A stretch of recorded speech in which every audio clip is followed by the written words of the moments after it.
Fala, futuros doutores, futuras doutoras, galera padrão ouro, tudo bem com vocês? Voltamos com mais um vídeo. Hoje vamos de QSM Responde.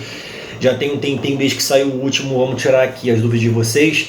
Se você não sabe como participar, é só deixar a pergunta aqui nos comentários do vídeo, que na próxima semana, no próximo vídeo, eu irei responder as mais interessantes, as mais relevantes, então capricha aí. Segundo recado, se você quer ganhar um estetoscópio Litman Cardiology 3 azul marinho padrão ouro, muito bacana mesmo, passa lá no Instagram do QSM, @quero ser medicina, e veja lá como participar. O sorteio é dia 12/10, beleza? E também aproveita e segue meu Instagram, @drperisbru, @medicina padrão ouro, curte o vídeo aí, se inscreve, dá um like, compartilha, let's bora, chama que vem.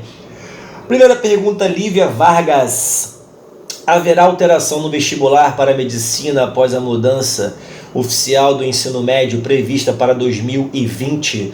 Não só para medicina, né? Creio eu que todo modelo de vestibular, pelo menos Enem, ele tem que ser adequado ao que vai ser o novo modelo do ensino médio. Então, com certeza, alguma mudança vai ter, beleza? Isso aí a gente já pode esperar, beleza? Só não sei quais serão, mas de fato vai mudar sim. Matheus Miguel: queria fazer uma pergunta sobre se há, na faculdade, matérias associadas à história da medicina, com ícones como Pasteur, Galeno, Hipócrates e outros aspectos históricos importantes para a constituição da medicina atual. Não tem, cara. Pelo menos, acho que eu conheço, todas que eu conheço, não tem uma matéria com relação à história da medicina. Eu gosto muito do tema, inclusive tenho 2 livros aqui sobre isso. Não cheguei a ler todos, não terminei de ler os 2, porque por conta de outras prioridades tive que focar nas matérias que eu estava vendo na faculdade. Mas assim que eu me formar agora e terminar vários tipos de prova, eu vou dar uma atenção especial a esse livro aí, tá nas minhas prioridades de leitura, ok? Eu gosto muito do tema, tá? Me amarro mesmo. Adoro saber como as coisas foram descobertas, em relação à área médica, da biologia, da saúde de modo geral, até da química, da física também eu gosto. Mas na faculdade de medicina, pelo menos acho que eu conheço, não tem nada em relação a isso, né? Uma matéria sobre a história da medicina. Se você conhece alguma que tenha, deixa nos comentários aí para enriquecer o vídeo com informações. Eu vou gostar muito de saber, e o Matheus também. Um abraço. Fernanda Dourado: vim aqui dizer que consegui aprovação em medicina. Queria agradecer aos dias em que você animou com o seu incentivo e suas palavras. Fernanda, meus parabéns para você, tá? Do fundo do ventrículo esquerdo, lá do miocárdio mesmo, do ápice do coração, e eu tenho certeza que você vai ser uma doutora padrão ouro e vai fazer uma medicina de excelência, ok? Meus parabéns de verdade e obrigado por acompanhar o canal. A minha pergunta é sobre a obrigatoriedade da residência em saúde da família a partir de 2019. O que você acha disso? Acha que vai passar? Acha que vai passar, né, o projeto? Tem viabilidade? Então, deixar para vocês uma coisa muito clara.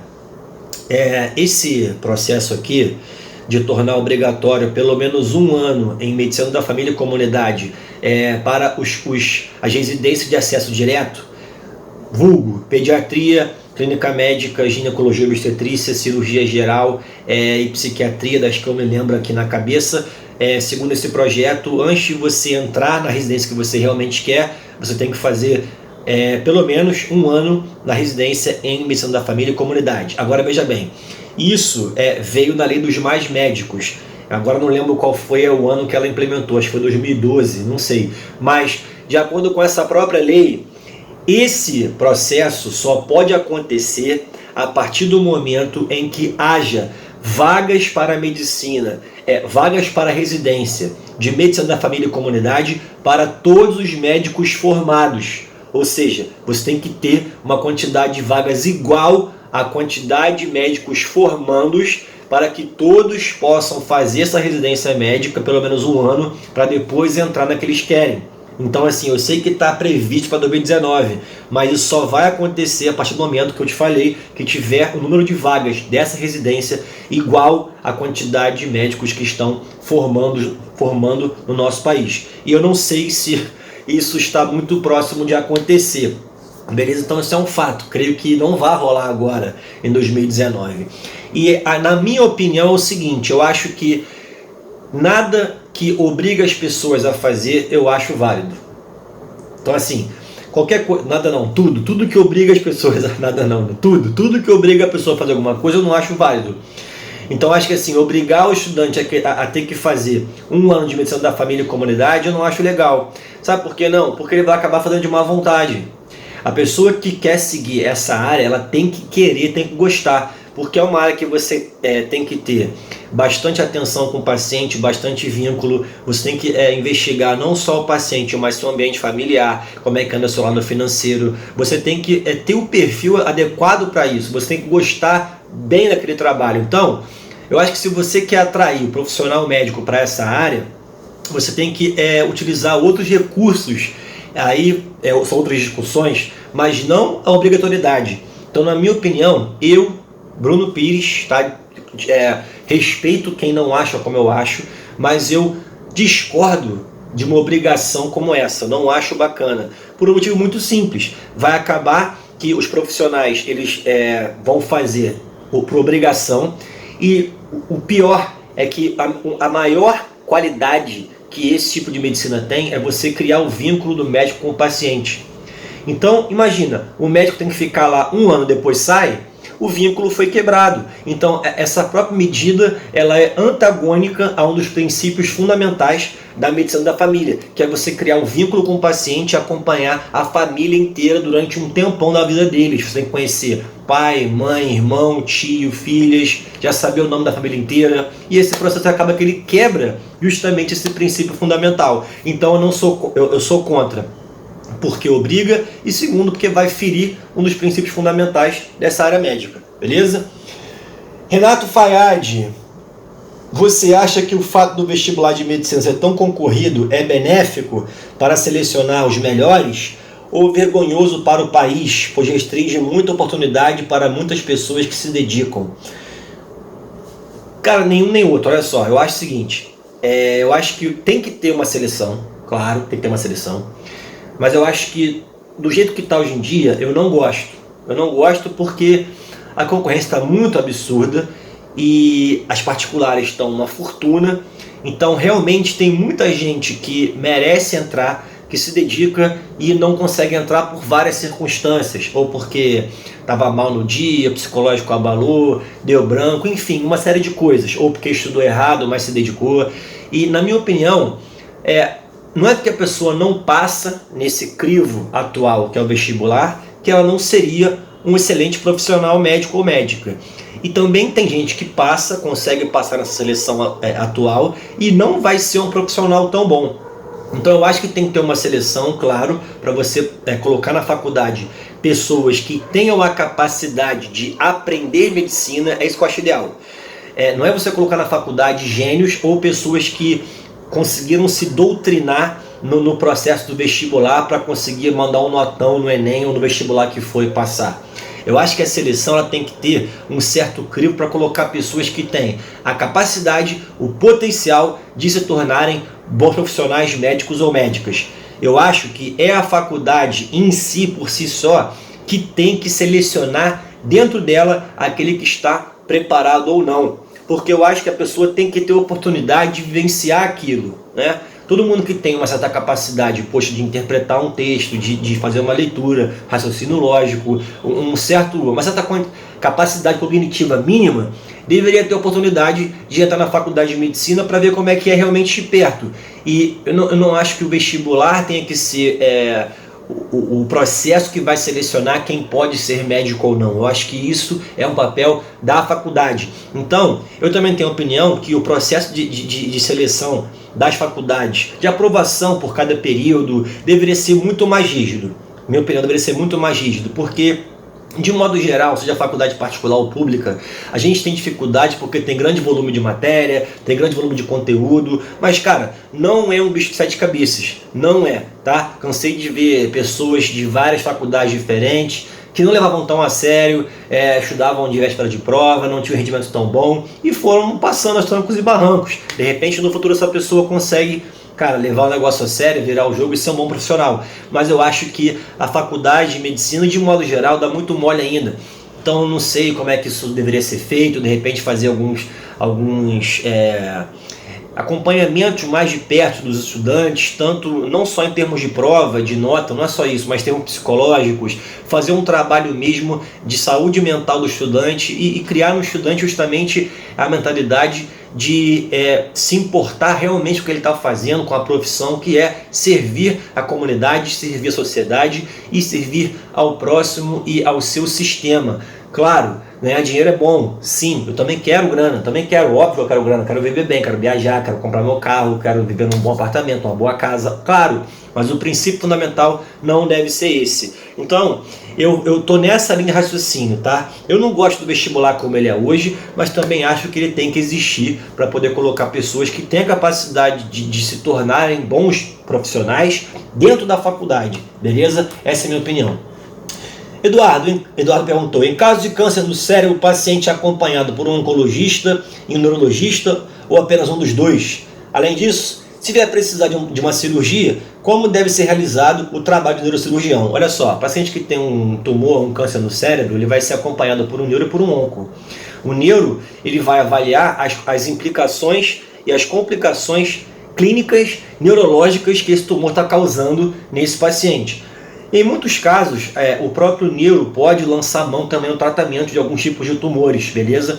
Mas é mais recomendado que na hora de fazer uma quimioterapia, uma rádio, esse paciente seja encaminhado para um oncologista. Então, na verdade, são pacientes de duas áreas ali que vão estar se comunicando, a oncologia e a neurologia. Se chegar ao ponto de ser um procedimento cirúrgico, aí o paciente vai ser encaminhado para um neurocirurgião e ele vai fazer a consulta com o neurocirurgião e vai realizar o procedimento em algum hospital. Se for particular, vai ter que ter convênio com o neurocirurgião. E depois da cirurgia, ele vai ser acompanhado pelo neurocirurgião, pelo oncologista e também pelo neurologista, ok? Então, elas vão se completar nesse processo aí, ok?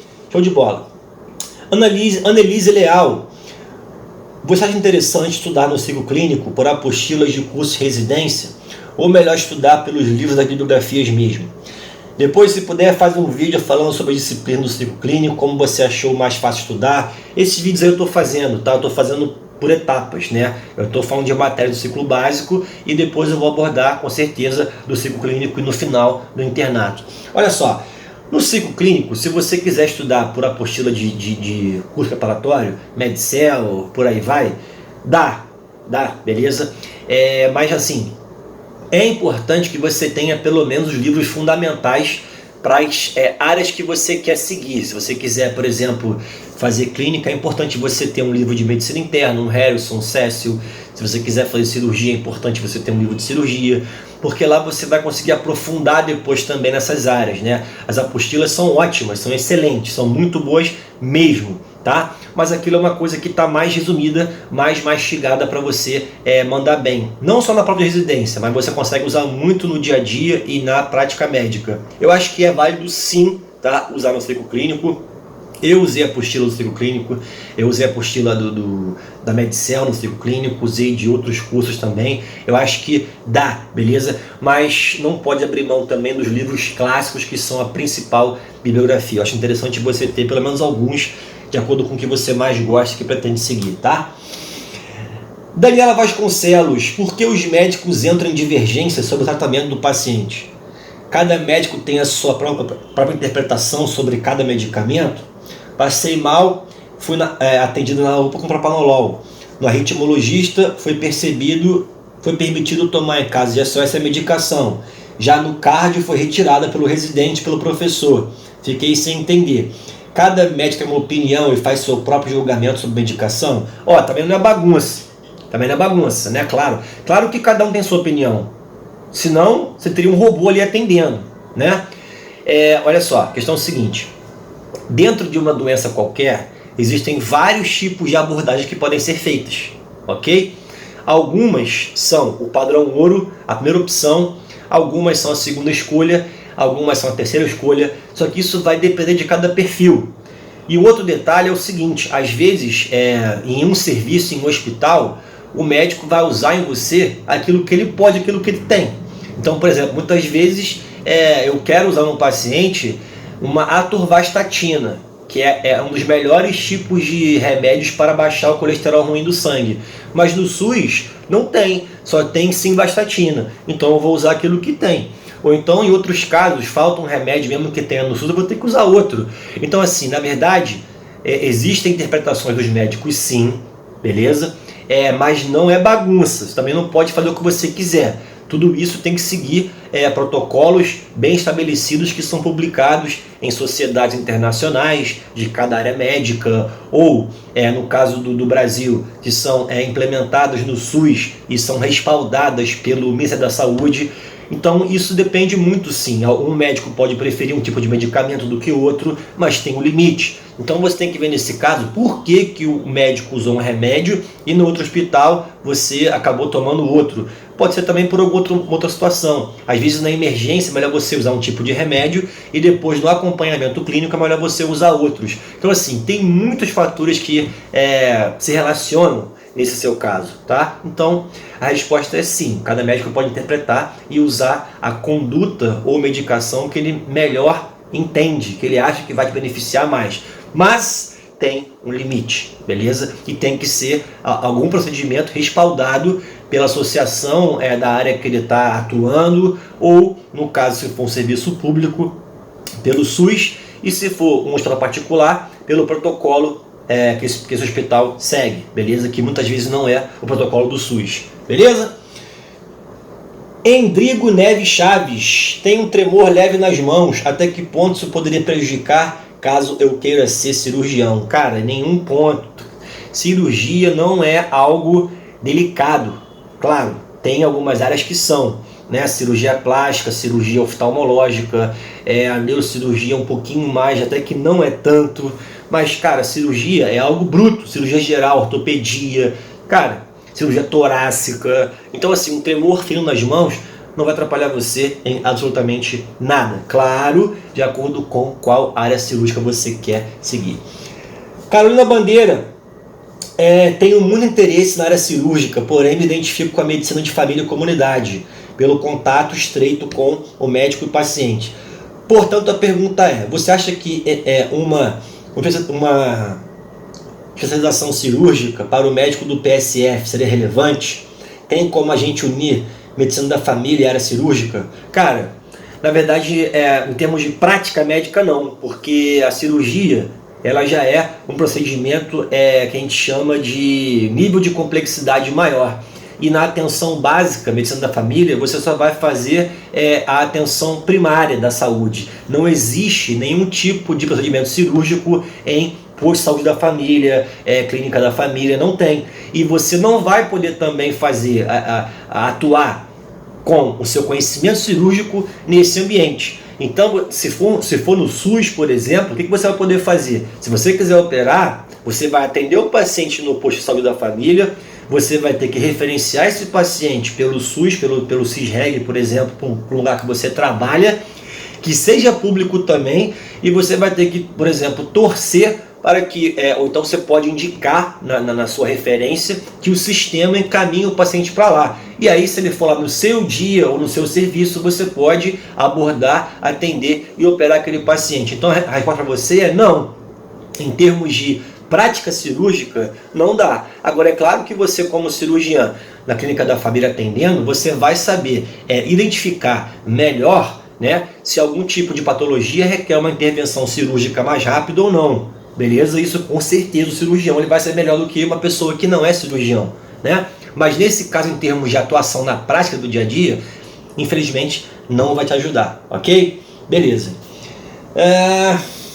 Davi Matos, qual a diferença entre cirurgia geral e cirurgia digestiva? Uma vez que para se atuar na emergência, o cirurgião tem que estudar a cirurgia do trauma, e para operar outras coisas como coração e abdômen já tem o cirurgião cardíaco e do aparelho digestivo. Não, foi uma pergunta.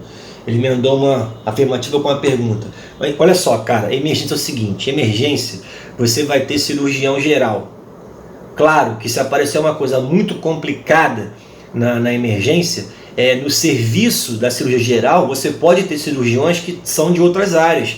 Por exemplo, onde eu dou plantão, os staffs da cirurgia geral, eles não são apenas cirurgiões gerais. Tem uns que são, mas tem outros que são plásticos, outros são cirurgiões oncológicos, outros são cirurgiões digestivos, outros são do próprio trauma. Então isso depende muito. Então, por exemplo, chegar no trauma, uma perfuração intestinal para um acidente de moto, isso tranquilamente um cirurgião geral pode atender sem nenhum problema. Agora, se chegar, por exemplo, um trauma abdominal já com um hematoma de fígado, um rompimento de uma artéria ali daquela região, hepato biliar pancreático, é mais complicado, aí você vai precisar de um cirurgião mais habilidoso daquela região ali. Aí nesse caso seria indicado o cirurgião digestivo.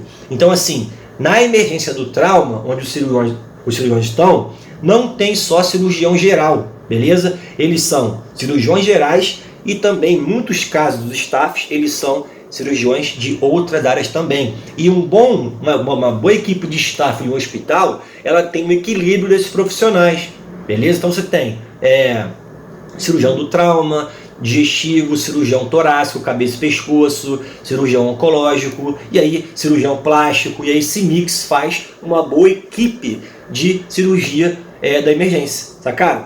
E nesse caso que você perguntou também, a diferença da geral para a digestiva, a cirurgia geral, cara, ela vai focar muito na parte abdominal, sim, mas os procedimentos que o cirurgião digestivo faz, eles são mais avançados, né? Então você vai fazer, por exemplo, transplante de fígado, alguns tipos de ressecções de tumores hepáticos, cirurgias de maior porte, cirurgia mais demorada, você vai ter que ter um cirurgião digestivo participando dela, cirurgias de esôfago, isso é mais para o cirurgião digestivo, cirurgias de estômago, né? Gastrectomia, remoção de estômago, porque tem muita artéria nessa região, artéria, veia, nervo, linfonodo, é uma coisa que requer mais treinamento. Então, o que vai mudar em termos de atuação da cirurgia geral para a digestiva é o tamanho da complexidade do procedimento cirúrgico que o cirurgião vai ter que fazer, entendeu? É isso que vai indicar se você vai usar um cirurgião geral ou um cirurgião digestivo, beleza? Bom, é isso, pessoal, vou ficando por aqui. Grande beijo, bons estudos. Chora agora aí, aprovado. Se da boita não se envolve, chama que vem. Beijo do fundo ventrículo esquerdo. Nos vemos aonde? Nos plantões por aí. Tchau, boa semana a todos. Tamo junto.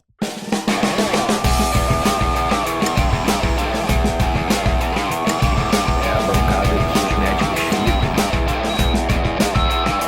Passa o gangrena na área endovascular cardiológica.